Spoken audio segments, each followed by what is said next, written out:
I was making coffee when my phone rang, and I thought it was going to be another ordinary Saturday morning. The apartment smelled like fresh paint and new beginnings. We had only moved in 8 weeks ago, and I still hadn't fully unpacked the last boxes stacked against the bedroom wall. Still hadn't decided where to hang the framed photographs that leaned in a patient row against the hallway baseboard. Morning light poured through the kitchen window in thick golden slabs, catching the dust motes that drifted lazily above the counter, and I had that particular feeling, quiet, warm, almost smug, of a woman standing inside something she had built for herself. My father's voice on the other end of the phone was quiet, almost careful, the way he spoke when he was trying not to alarm me, but I could hear it beneath the measured syllables, that thin tremor, the kind that only surfaces when something has genuinely rattled him. "Clara," he said, "I just ran into Mark's sister outside the grocery store. She said something to me. She said that you two have been living in her brother's apartment for 2 months and that you should be grateful he lets you stay." I remember setting the coffee mug down on the counter with such deliberate slowness that it barely made a sound, because my body had already understood something my mind hadn't caught up to yet. We hadn't been living in Mark's apartment.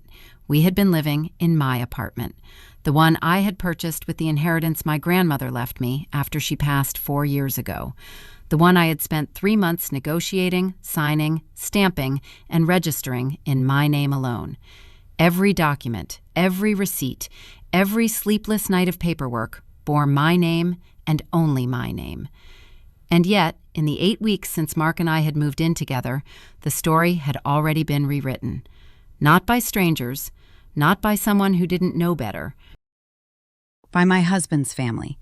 By the people who had smiled across the dinner table at me, called me daughter, brought me pastries wrapped in cloth napkins. With, as I would discover over the following days, the quiet and devastating cooperation of my husband himself. But let me go back. Let me tell you how things looked before I knew what they were, because you cannot understand the full depth of a betrayal unless you understand how carefully it was hidden inside something that looked like love. Mark and I had been together for 4 years and married for 2 when we finally moved into the apartment together. For the first 2 years of our marriage, we had lived in a rented flat across the city, a narrow 2-room place with creaky cast-iron radiators and a landlord who smelled perpetually of cigarettes and showed up unannounced to check the plumbing, while I saved and planned and waited for the right moment to use my grandmother's money. My grandmother, Vera Nikolaevna, had been the kind of woman who folded her strength inward so quietly that you only understood how much she had been holding when it was finally, irreversibly gone. She had lived through decades of shortage and rationing and the particular exhausting vigilance of a woman who could not afford to be wrong, and she had managed, through sheer patient stubbornness, to leave behind a sum that felt to me less like an inheritance and more like a directive. "Buy walls," she had told me once, when I was barely 20, sitting at her kitchen table with a glass of tea, her hands wrapped around the glass with the practiced ease of someone who had held hundreds of thousands of such glasses before it. "Rent is a river. It runs through your fingers and you have nothing to show for it by morning. Walls are yours. No one can take walls." I had kept those words. I had carried them with me through 6 years of renting and saving, through 2 apartments that weren't mine, through the particular indignity of being told you cannot hang a nail without permission. I had honored them. I had found the apartment through a listing that a colleague forwarded me almost as an afterthought. Bright, spacious, 2-bedroom on the 3rd floor of a solid building, east-facing windows that caught the morning light, a small balcony overlooking a quiet side street lined with linden trees. The price was fair, the paperwork was clean. I went to see it alone on a Tuesday afternoon, stood in the empty living room with the late February light coming through the window, and felt something I can only describe as recognition, as if the apartment had been waiting for me, and I for it, as if we were completing a transaction that had been arranged long before either of us knew it. I bought it in my name, with my money. I sat across from a notary on a gray Thursday morning in March and signed document after document, and each signature felt like laying a stone in a foundation. I left the notary's office with a folder of papers under my arm and called my mother from the street and cried. Not from sadness, but from the particular, overwhelming relief of having finally done something that could not be undone. Mark had been there for all of it, in the way that a good partner is there, present, supportive, enthusiastic, without overreaching. He had come to see the apartment with me on the second visit, had walked through every room with his hands in his pockets, nodding. He had helped me carry boxes on moving day, assembling flat-pack furniture on his knees on a Sunday afternoon with his sleeves rolled up and a look of cheerful frustration on his face, swearing quietly at the instructions that made no sense and then laughing when the shelf finally stood upright. He had pulled me into his arms in the empty living room before any furniture was in place, the floor bare, the walls white and new, and said, "We're going to be good here, Clara. This is ours." I had believed him.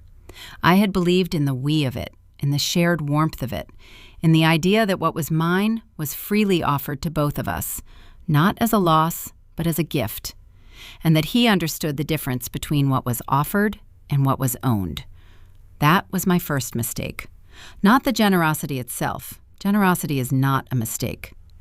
The mistake was assuming that everyone around him shared his understanding of the distinction. Mark's mother, Eleonora Petrovna, was a woman I had spent 2 years carefully trying to like.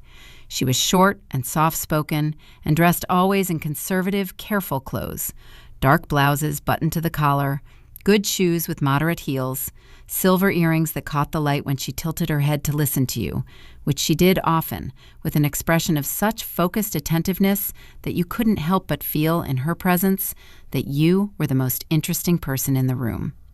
She asked questions about your health, your work, your sleep, your mother's health, your colleagues' marriages. She remembered everything.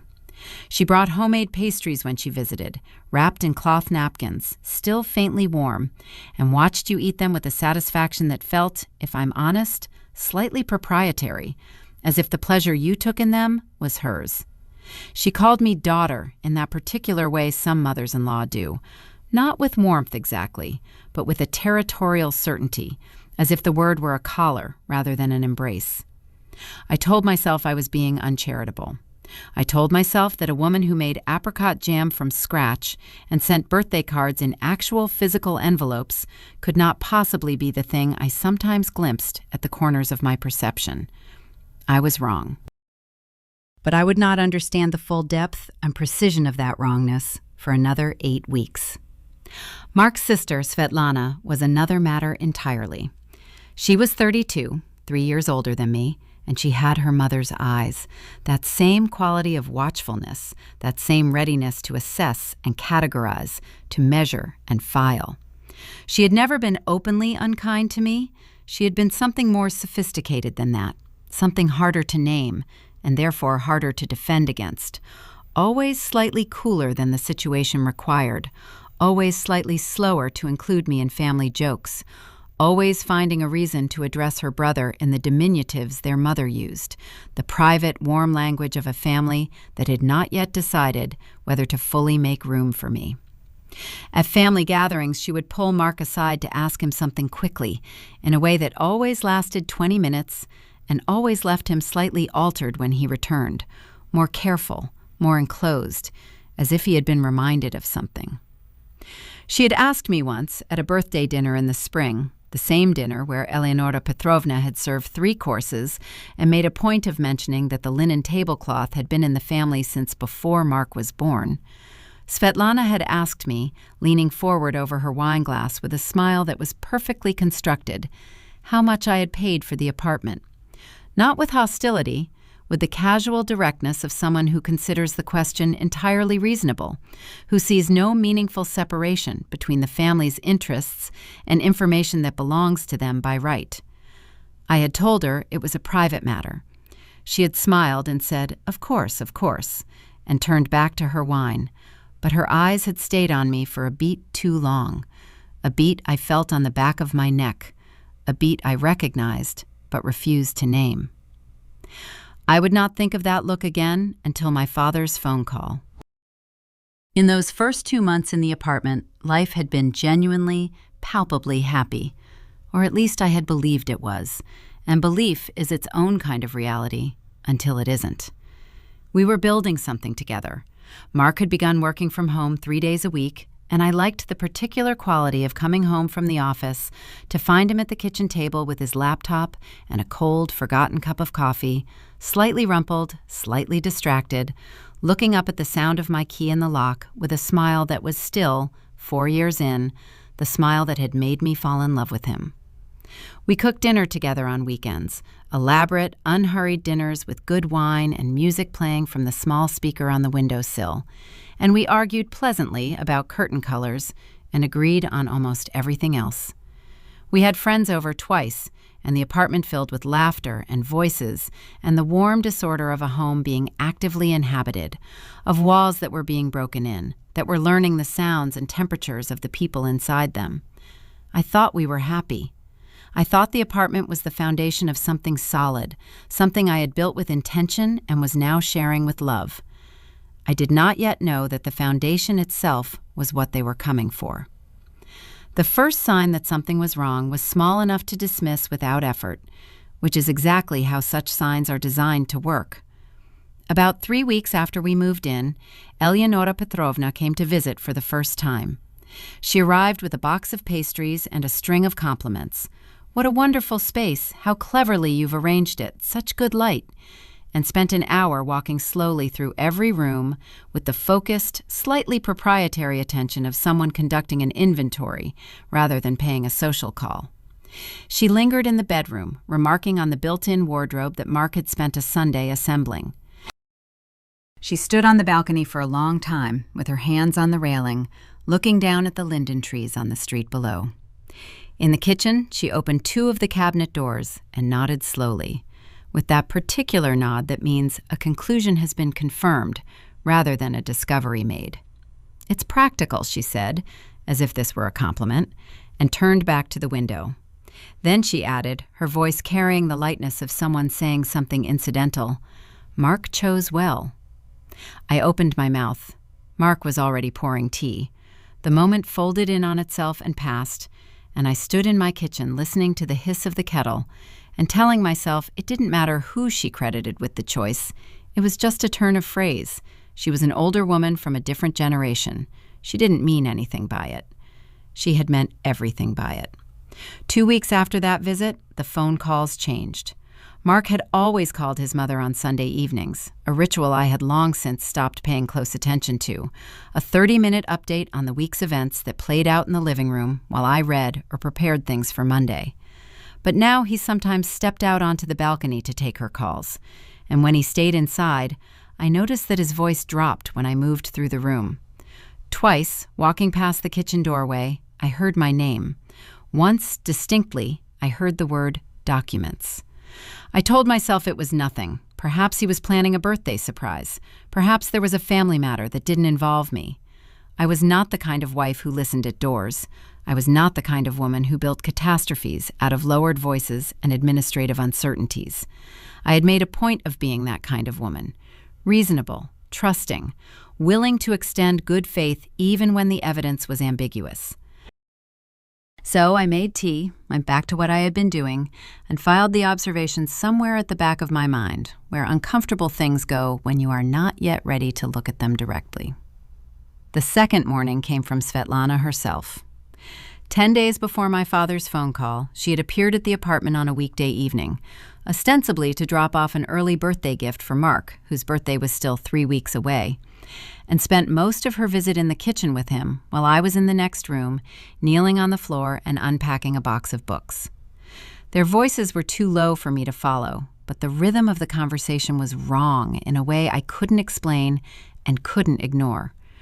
Urgent at the edges, pressured, broken at intervals by a quality of silence that felt like decision-making. When I walked in to offer coffee, they separated slightly. Not dramatically, not obviously, but by those few centimeters that two people create when they have been having a conversation they do not want witnessed. Svetlana smiled at me. Her smile reached approximately to the bridge of her nose. Mark looked at the floor, at the table, at his hands, anywhere that was not my face.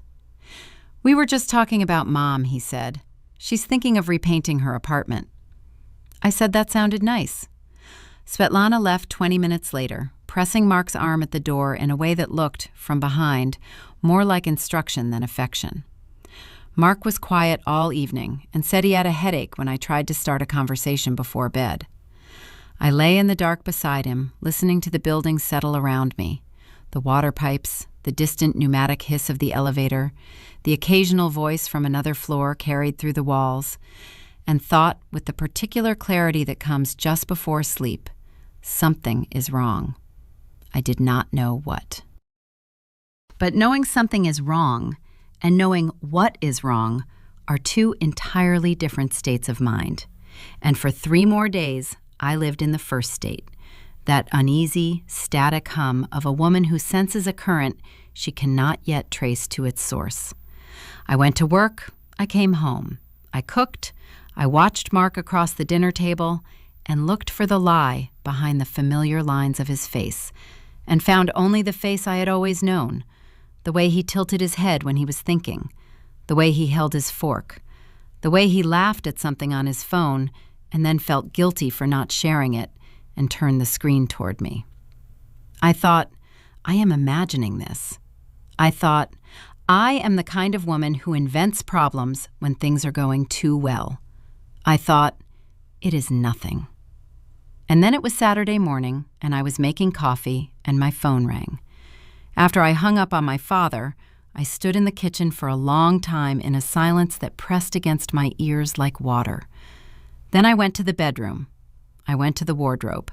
I reached up to the top shelf and pulled down the gray binder, the one that held every document from the purchase and registration of this apartment, organized in the order I had established on the day I moved in. Purchase agreement first, then the title deed, then the registration certificate, then the utility contracts. I opened it on the bed, sitting cross-legged, and began to read, not to find an account number, not to confirm anything I already knew, but to look with the kind of eyes I had not used before. The purchase agreement was there, clean and correct, bearing the notary's stamp and my full name. The title deed was there, in its proper slot. And then I came to the registration certificate, the official, irrevocable confirmation that this apartment had been entered into the National Property Registry as my sole lawful property. And I saw it. In the upper right corner of the page, a small pale yellow adhesive note. 4 words, written in my husband's handwriting. I knew his handwriting without having to think about it, the way you know the sound of a familiar footstep in the hallway. Immediately, without effort, without any possibility of error. 4 words in blue ballpoint ink. Need to discuss this. The note had been there for days, perhaps longer. He had opened my binder, deliberately, purposefully, not once but almost certainly multiple times, and had read my ownership documents, and had left himself a private reminder about the most important piece of paper I owned. Not a note to me. Not a conversation initiated over dinner or during a quiet morning walk. A note to himself about my property. And somewhere between that note and his sister's words to my father on a Saturday morning outside a grocery store, a decision had been made, and a story had been set in motion. A story in which this apartment was Mark's, in which I was a guest in my own home, in which my grandmother's gift and my 3 months of paperwork and my name on every single document had been quietly, systematically erased from the family's shared narrative.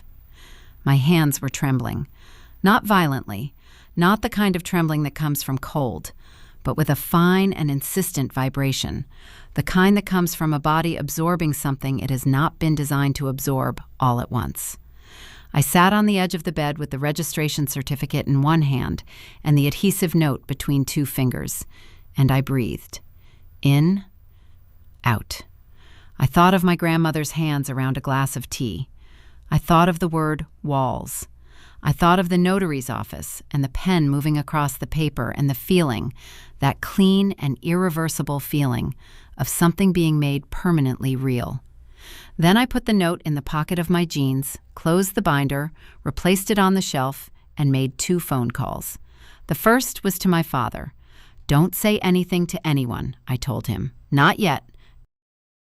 I need a few days." He said he would wait.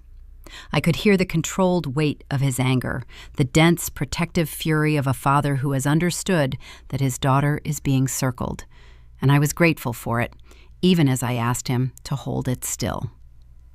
The second call was to my best friend, Natasha. She picked up on the second ring. "Something has happened," I said. "I need you to help me think." She said without hesitation, "I'm already on my way." Natasha arrived in 40 minutes, still in the clothes she'd been wearing to brunch, with a paper bag from the bakery around the corner, because she had learned years ago that some conversations require bread and strong coffee. Mark was out. He had gone to the gym, then to see a friend, and wasn't expected back until evening. And we sat at my kitchen table in the Saturday quiet with the coffee between us, and I laid everything out. The overheard phone calls, Svetlana's visit, and the wrong-rhythmed kitchen conversation, the misfiled title deed discovered 3 weeks ago and then replaced without comment, Eleonora Petrovna's pointed "Mark chose well" in the first week, and finally, the note. Natasha read it twice, turning it over in her fingers as though testing its weight.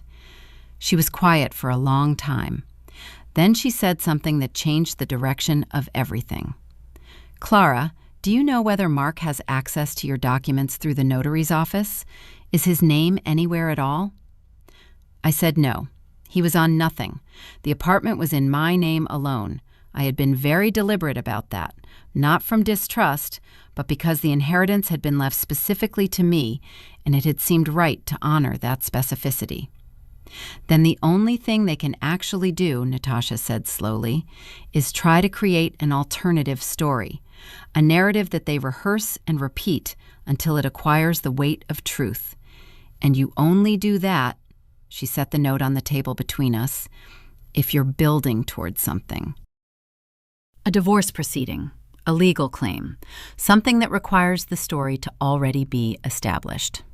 The word divorce landed on the table like a stone dropped into still water, and I watched the rings spread outward and felt, with absolute and nauseating clarity, that she was right. Mark came home at 6 that evening. I had spent the intervening hours doing 2 things with the precision of a woman who now understood that she was building a case. First, I photographed every document in the binder with my phone, every page, every stamp, every signature, and emailed the photographs to both myself and Natasha. Second, I sat very still in the living room and went over the past 8 weeks in my memory with the new, cold lens of what I now suspected, cataloging every comment I had dismissed, every look I had chosen not to name, every conversation that had seemed slightly off-key in a way I had smoothed over before it could develop into a question. There were more than I wanted to count. He came in with that familiar, easy walk, set his bag down in the hallway, called my name, and appeared in the living room doorway with his jacket still on, and stopped when he saw my face. "Hey," he said, "you okay? You look pale." "I'm fine," I said. "How was the gym?" He told me. He described an argument he'd witnessed between 2 men over a locker. He was relaxed, entirely himself, and I watched him from behind my own expression, which I had arranged carefully and which cost me more than I could have explained, and understood, with a depth of sadness that surprised me, that he was a very good liar, or that he had been doing this long enough that it no longer required any effort. I didn't confront him that evening. I waited. I waited 4 more days. 4 days during which I called a property lawyer, a woman named Irina Vladimirovna, who had been recommended by a colleague and who listened to my entire account without interrupting, then asked 10 precise questions, then said with the calm certainty of someone who has seen this exact configuration of events before, "They cannot touch the apartment. Your ownership is clean and registered. What they can do is harass you, gaslight you, create enough domestic chaos to push you towards some kind of voluntary arrangement. The note your husband left is not legally significant by itself, but it is personally significant. It tells you where his allegiances sit." I asked her what I should do. "Document everything," she said. Every conversation, every claim, every person who has been told a false story about your property. And when you're ready, confront them with a witness present. I thanked her, paid her consultation fee, added her number to my phone under a name that was not her name, and waited for the right moment. The right moment came not from my planning, but from Eleonora Petrovna herself, who called on Thursday evening to invite us both to Sunday dinner. The whole family, it's been too long. And I said, warmly, that we would be there. Sunday dinner at Eleonora Petrovna's apartment was a performance I had attended many times. The table was always set with the family linen, the cutlery aligned with mechanical precision, the food prepared in quantities that implied both abundance and effort. She cooked well. The apartment smelled of roasted meat and the particular floral heaviness of her perfume, which she applied in quantities that suggested she considered scent a form of statement. Svetlana was already there when we arrived, seated at the table with a glass of wine and that expression of hers, cool, watchful, already having decided the outcome of the room before anyone else had sat down. Her husband Dmitri was there too, a quiet man who ate steadily and spoke only when spoken to, and gave the impression of someone who had long since learned that this family conducted its battles at a frequency he preferred not to acknowledge. Mark's uncle, Konstantin, was there as well, a large, slow-moving man in his 60s who always called me the wife, in a way that was supposedly affectionate. We sat, we ate. The first course was a clear broth with small dumplings, steam rising from each bowl, and the conversation moved through the predictable channels: Konstantin's health, Dmitri's work, an ongoing argument between neighbors in Eleonora's building. I ate and listened and watched. I watched Eleonora refill Mark's glass and lay her hand briefly over his as she set the bottle down, a gesture so natural it had to be practiced. I watched Svetlana glance at her mother with a quick, confirming look when she thought no one was paying attention. I watched Mark, who was laughing at something his uncle had said, and understood with a new and irreversible clarity that he had always been more present in this room than in any room we shared. The moment came during the second course. Eleonora set down a dish of roasted potatoes and said, in the tone of someone raising a matter that has already been settled, "Clara, I've been meaning to ask, have you thought about adding Mark to the apartment's documents? It's only practical. He lives there. It's his home as much as yours." The table went slightly quiet. Dmitri looked at his plate. Konstantin lifted his wineglass. Svetlana watched me with eyes that were running several calculations at once.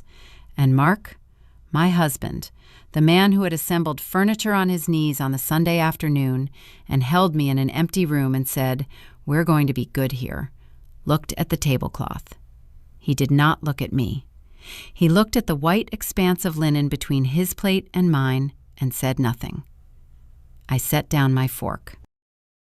I picked up my napkin, pressed it briefly to my lips, and set it beside my plate with a care that felt, in that moment, like restraint in its most physical form.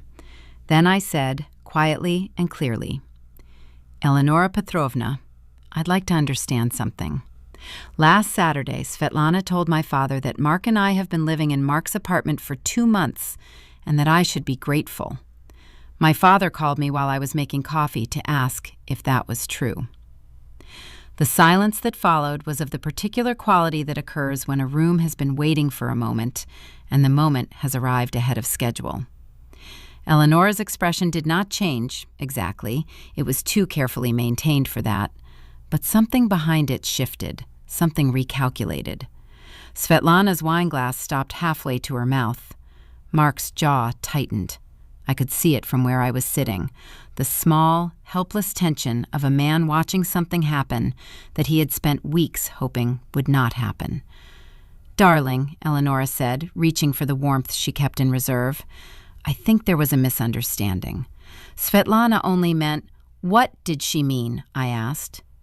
"She meant that it's Mark's home too, that he feels—" "The apartment is registered in my name," I said, "solely. I purchased it with my inheritance. Mark's name is on none of the documents. This is not a matter of feeling. It is a matter of legal record." Another silence. Eleonora reached for the potato dish and served herself a small portion with a composure I recognized, in that moment, as the composure of a woman who has been practicing this calm for decades, who has used it in 100 arguments, who has won most of them. "Of course," she said. "No one is disputing that." "Then why," I said, "has my husband been leaving notes to himself on my ownership documents?" I watched it land. Mark's head came up. Finally, after the entire dinner of looking at tablecloths and uncles' faces and middle distances, he was looking at me. And what I saw on his face was not innocence. It was the specific, cornered expression of a man who has been found out and has not yet decided what form his response will take. "Clara," he said, "I can explain." "At the table," I said, "in front of your family, since it appears your family is involved. Go ahead." He didn't explain. He said, "It wasn't like that," which is the sentence people produce when it was exactly like that, but they cannot yet commit to admitting it. Svetlana set down her glass. Eleonora looked at her son with an expression I had never seen on her face before, a flicker of something that might have been alarm or might have been recalculation, and in that flicker I saw the full, cold architecture of what had been arranged. It was Eleonora's plan. It had always been Eleonora's plan. Mark had been the instrument, not the engineer, and some part of me, the part that had loved him for 4 years and still, despite everything, could not entirely stop, registered that distinction even as another part understood that it changed nothing essential. An instrument that chooses to be used is still responsible for the use. "I spoke to a property lawyer on Tuesday," I said, and watched the room recalibrate again. "The apartment is mine. The ownership is clean and irrevocable. I have photographed and secured all documents. I have a record of the claim made to my father with his testimony." I looked at Eleonora Petrovna steadily. Her silver earrings caught the dining room light. Her hands, clasped at the edge of the table, were very still. "I understand that there was a plan," I said. "I don't know all its details yet, but I want you to understand that whatever it was, it is finished." Mark said my name, quietly, with the tone of a word used to stop something from moving. I stood up. I picked up my bag from the hook by the door. I did not slam the door on my way out. I closed it behind me with great care because the loudest thing I could do in that moment was make no noise at all. The weeks that followed were not easy, but they were clear, and clarity, I had learned, is its own kind of mercy. Mark came home that night and we talked until 2 a.m, and what emerged was both worse and better than I had imagined. His mother had approached him 6 weeks after we moved in. She had told him, and I watched his face as he said this, looking for the lie, and found instead the exhausted shame of a man reciting a story that humiliates him, that the apartment, bought with my money, should be protected, that in the event of any difficulties in the marriage, I might sell it or transfer it without his knowledge, that for the family's security, Mark should have his name on the title. He had hesitated. He had not done it. But he had not told me. When I asked him why, he looked at the table and said, "She told me that if I told you, she would tell you I was the one who suggested it." The final twist. Eleonora had built a trap with 2 chambers. If the scheme succeeded, she obtained what she wanted. If it was discovered, her son would carry the weight of it alone. And Mark, who had been navigating his mother's architecture since childhood, had not found the exit before I found the note. I told Mark I needed time. He moved to his uncle's apartment for 3 weeks. During those 3 weeks, I called Irina Vladimirovna and asked her to send a formal letter to Eleonora Petrovna. Not threatening, not emotional, simply factual. A letter noting that any future attempt to misrepresent the ownership of the apartment to third parties would be treated as a matter for legal review. Irina told me this kind of letter rarely required a follow-up. She was right. Eleonora called me the following week, her voice carrying a new register I had not heard before. Careful, quiet, stripped of its silver earring authority. She said there had been a misunderstanding.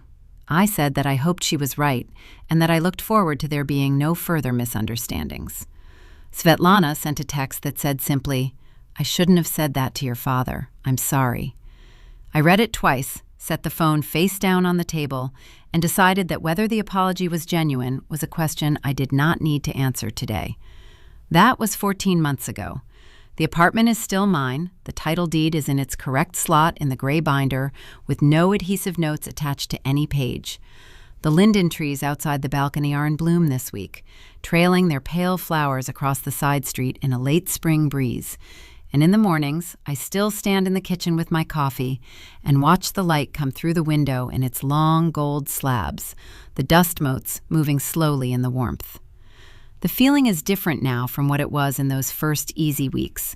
Not the unexamined warmth of a woman who believes she is safe without having thought much about what safety costs, but something harder-edged and more honest, the particular earned satisfaction of a woman who knows exactly what she has, knows precisely what it cost, and is no longer willing to let anyone quietly rewrite that history while she makes coffee and looks the other way. Mark is here. We are working at it, day by day, in the way that things worth keeping require work. His mother calls less often. When she does, she is careful. I have found that careful is enough. My grandmother's hands around a glass of tea. Buy walls. No one can take walls. She was right. They tried. These are my walls. And I know, now, exactly how to keep them.